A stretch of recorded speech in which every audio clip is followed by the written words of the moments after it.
Halo semuanya, saya Aldrin Putra, mahasiswa BINUS Online dari jurusan Computer Science dengan NIM 280260109. Sini akan sedikit berbagi ilmu mengenai eh, hal yang ada pada ranah security, dan ini biasanya dilakukan oleh teman-teman yang memiliki role DevOps atau DevSecOps, yaitu mengobservasi Docker image juga repository menggunakan scanning tools bernama Trivi. Nah, sedikit tentang apa yang akan saya bahas hari ini dengan topik Observe Your Image through SBOM with Trivi adalah bagaimana cara awal membuka dan mengobservasi apakah aplikasi kita memiliki kerentanan keamanan eh, yang diawali oleh penggunaan dependensi yang tidak pernah kita ketahui sebelumnya gitu. Jadi ketika kita menggunakan modul pada aplikasi, apakah ada celah keamanan yang dapat dieksploitasi pada modul-modul tersebut, dependensi tersebut, kita akan lakukan scanning menggunakan Trivi. Oke, dan saya asumsikan bahwa teman-teman sudah pernah ya, setidaknya pernah menggunakan Docker, karena nanti kita pada live demo-nya akan menggunakan Docker untuk melakukan scanning. Oke, berdasarkan report yang saya dapatkan uh, dari di 2025 Software Supply Chain Security Report yang dihasilkan uh, oleh NTSC, setidaknya 60% organisasi itu pernah mengalami attack ya, serangan pada aplikasi mereka lewat third party dependencies. Jadi third party dependencies ini adalah modul-modul yang kita pasang secara manual untuk menjalankan fungsi-fungsi tertentu dalam aplikasi dalam source code kita. Kenapa? Karena ada sekitar 1.000 lebih hidden dependencies yang kita tidak pernah tahu, tapi itu terinstall. Dari mana? Ini dari dependensi yang sudah kita install dan kita akan gunakan langsung. Ternyata dependensi ini harus menggunakan dependensi lainnya, harus menggunakan modul-modul atau package lainnya, sehingga dia juga harus ikut menginstal ya dependensi lain. Nah, berdasarkan kerentanan ini, terjadi kenaikan serangan terhadap software supply chain sebesar 3 kali lipat dari sebelumnya. Artinya, hanya karena third party dependencies yang kita gunakan ini ternyata mengandung kerentanan kelemahan yang dapat dieksploitasi, berakibat fatal ya pada supply chain aplikasi kita. Nah, untuk memahami lebih jauh ya tentang apa yang terjadi, ini bisa kita ilustrasikan sebagai iceberg phenomenon, yaitu hierarki dari yang paling luar hingga yang paling dalam. Yang pertama ada your code. Itu adalah kode kita ya, source code kita, aplikasi kita yang kita ketahui, kita bangun dari awal, kita tulis, dan kita aware dengan apa saja yang akan dilakukan menggunakan source code ini. Itu adalah your code. Oke, dan itu yang paling luar. Kemudian ada package module dependencies you directly use. Misalkan kita akan membuat aplikasi untuk mengonversi HTML menjadi image ya, maka kita akan menggunakan modul package tertentu untuk melakukan hal tersebut. Karena plain berdasarkan source code sendiri mungkin built-in modulnya tidak mencukupi ya, makanya kita harus menginstal modul lain, package lain. Dan ini adalah modul yang kita pakai langsung dalam source code kita. Dan terakhir, ada yang paling dalam dan jarang kita ketahui adalah other dependencies your dependencies use. Artinya apa? Modul tadi, modul kedua ini, ya, yang kita gunakan untuk mengonversi, itu bisa jadi mengunduh, menginstal dependencies lainnya yang tidak pernah kita ketahui. Dan mungkin juga kita tidak langsung gunakan ya dalam source code kita, tapi modul tersebut menggunakannya. Gitu. Jadi ini namanya transitive dependencies ketika satu modul menggunakan modul lainnya dan menggunakan modul lainnya lagi. Dan itu terus menjadi seperti rantai. Dan ini adalah hidden dependencies yang kita maksud tadi. Hidden dependencies ini bisa jadi adalah modul-modul package-package yang belum pernah melalui audit keamanan, sehingga daftar kerentanan yang ditemukan itu tidak pernah diperbaiki, tidak pernah ditutup celah keamanannya, sehingga menjadi running exploitation yang dapat dilakukan oleh penyerang ya. Apa sih software supply chain ini yang dari tadi kita bahas, dari tadi kita singgung mengenai kerentanannya terhadap serangan. cyber ya.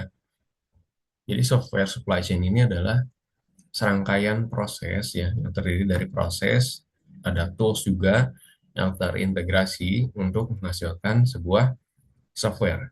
Ini adalah proses dari awal sampai akhir ya, mulai dari kita coding sampai dengan nanti kita ada masuk proses ke deployment ya. Nah, di software supply chain modern itu biasanya sudah menganut workload yang disimpan pada kontainer ya. Jadi kita udah masuk ke proses containerization, entah nanti kita akan menggunakan orchestrator seperti Kubernetes atau hanya menggunakan container runtime sederhana seperti standalone ya, Docker, container atau tools lainnya yang dapat digunakan untuk menjalankan kontainer gitu. Nah, ada beberapa komponen pembangun ya dari software supply chain modern. Yang pertama ada base image, itu adalah image yang kita gunakan sebagai basisnya ya. Nanti kita akan taruh source code di sana. Kemudian ada dependencies ya tadi yang kita singgung ketika kita harus melakukan sebuah tujuan untuk membuat function tertentu ya kita harus menggunakan dependencies ya. Dan setelah kita selesai menggunakan dependencies ini dan source code-nya sudah siap, kita akan build menggunakan compiler atau bundler. Juga ada CI/CD pipeline yang digunakan untuk automation ya dari beberapa proses tanpa harus kita intervensi manual, lakukan manual. Ini sudah terangkum menggunakan CI/CD pipeline. Nah, nanti setelah kita build sudah kita buat ya sudah kita build menjadi sebuah Docker image, kita akan simpan di artifact registries. Nah, nantinya kita bisa distribusikan ke manapun. Dan terakhir, ketika kita sudah selesai, siap semuanya live sistemnya, itu kita bisa tarik ya Docker image yang ada di artifact registry tadi ke deployment target. Nah, tapi ada satu hal yang jarang diketahui bersama, ya terutama dari developer, yaitu adalah semua komponen ini dapat menjadi attack vector, pintu masuk dari serangan awal kita terhadap software supply chain. Nah, tapi nanti yang akan kita bahas adalah hanya spesifik pada Docker image-nya saja dulu ya. Kenapa ya? Ini adalah salah satu yang dapat kita lakukan lebih awal ya. Karena nanti kita bisa urai ada komponen apa saja yang kita gunakan berdasarkan software bills of material atau SBOM. Nah, software bills of materials ini adalah daftar ya inventaris gitu ya. Komponen-komponen apa aja yang digunakan dalam aplikasi source code kita, mulai dari tadi yang kita unduh atau mungkin dari package base image-nya sendiri.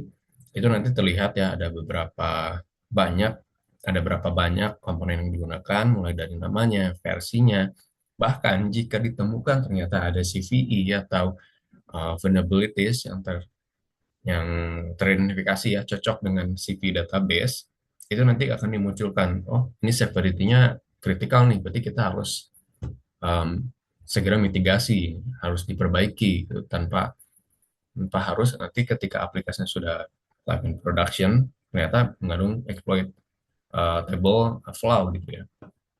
Nah, ini ada daftarnya. SBOM ini biasanya secara standar ada dua format, yaitu Cyclone DX dan SPDX. Nah, yang biasanya kita ingest ya, menggunakan security tools lainnya adalah Cyclone DX. Jadi kanan ini ada sebuah example ya, sampel sederhana dari SBOM yang di-generate menggunakan Cyclone DX. Nanti di sini kelihatan ada komponen apa aja, dan teman-teman juga bisa mendapatkan tadi ya CVE ID-nya dari setiap komponen jika diketahui ada kerentanan. Tapi bagaimana jika ternyata setelah di-scan itu Docker image kita memiliki ratusan CVEs? Apakah kita harus memperbaiki semuanya? Belum tentu.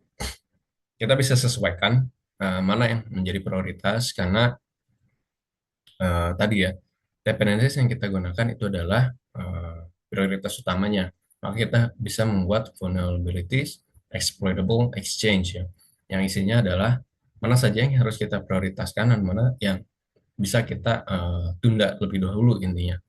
Nah, karena tadi ditemukan ratusan, maka kita harus pilih dulu nih mana CVE yang berasal dari komponen yang kita gunakan langsung. Tadi misalkan kita mengonversi HTML dari HTML menjadi image, maka modul inilah yang harus kita segera perbaiki terlebih dahulu dibandingkan yang lainnya. Walaupun memang nanti juga secara bertahap kita harus sesuaikan ya, kita harus perbaiki juga, bukan berarti ini diabaikan sepenuhnya. Tidak.